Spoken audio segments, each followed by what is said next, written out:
তুমি যত বড় ইনফ্লুয়েন্সার হও না কেন, তোমার লাখ লাখ ফলোয়ার থাকতে পারে, লাখ লাখ মানুষ তোমার ভালোবাসতে পারে, কিন্তু দেশের প্রয়োজনে তুমি যদি কাজেই না আসতে পারো, তাহলে তোমার মতো ইনফ্লুয়েন্সার রে ফাক ইউ। তুমি যদি ছেলে ইনফ্লুয়েন্সার হইয়া তোমার সত্য কথা বলার মতো কলিজা না থাকে, তোমার যদি অন্যায়ের প্রতিবাদ করতে সাহস না থাকে, তাহলে তোমার মতো ছেলে ইনফ্লুয়েন্সার দরকার নাই। তুমি এক কাজ করো, প্যান্ট শার্ট খুইলা তুমি যে মেক্সি ব্লাউজ ছায়া এগুলা পরে ঘুরো, এটাতে তোমার সব থেকে বেশি মানাইবো। আর মায়া ইনফ্লুয়েন্সার গুলা কিছু কিছু তো আছে আমার চোখের সামনে, যেগুলার আমার বলার মতো কোনো ভাষা নাই। যারা 24-এর আন্দোলনে তাদের কোনো ভূমিকা নাই, যারা এই হাদি ভাইয়ের হত্যার বিচার চায় এখনো পর্যন্ত একটা পোস্ট করে নাই, তারা কি পারে শরীর ভাষায় ভিউ কামাইতে পারে, শরীর দেখায় ছেলেদের শরীর দেখায় ভিউ কামাইতে পারে, তারা এর থেকে বেশি কিছু পারে না।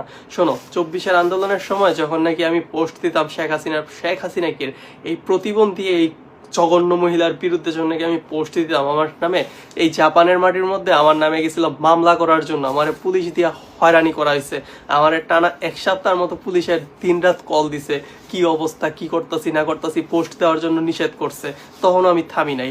আমার এই জাপানের মধ্যে বাংলাদেশ আওয়ামী লীগের যে মেন, উনি পর্যন্ত আমার কল দিছে, ওনার কল ধরি নাই, শেষে আমার মেসেজ দিছে, ওনার মেসেজরে ইগনোর করছি।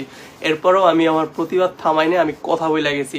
আর ওই সময়ে এই কিছু কিছু ইনফ্লুয়েন্সার, কিছু কিছু বড় ভাই যারা হচ্ছে যে আমার এইসব বুঝাইছে যে জাপানে থাকতে হইলে এগুলা করো না, সমস্যা হইব, ভিসার সমস্যা হইব, জাপানে থাকতে পারবা না, ভবিষ্যতে পাসপোর্ট পাইবা না, সবগুলারে ফাক ইউ। বুঝছো, তোমাকে আমি এখনো জাপানে আছি না, এখনো জাপানে থাকতাছি না, কি হইছে? কিছু করতে পারছে? কিচ্ছু করতে পারে নাই, কোনো পাল্টাও ফালাইতে পারে নাই। সত্যি কথা সবসময় বলতে হইব, সত্যির মানে অন্যায়ের প্রতিবাদ করতে হইব। তুমি ছেলে হয়ে যদি অন্যায়ের প্রতিবাদই না করতে পারো, তোমার যদি সত্যি কথা বলার মতো সাহস না থাকে, তাহলে তোমার ছেলে হয়ে জন্মায় তোমার লাভটা কি? তোমার ছেলে হয়ে জন্মায় এই দেশের মধ্যে ছেলে হইয়া জন্মানোর তোমার কোনো অধিকারই নেই। তুমি মাইয়া হইয়া মাইয়া মতো তুমি শৈল ভাষায় ঘুরো, এটা তোমার সব থেকে বেশি ভালো মানাইবো।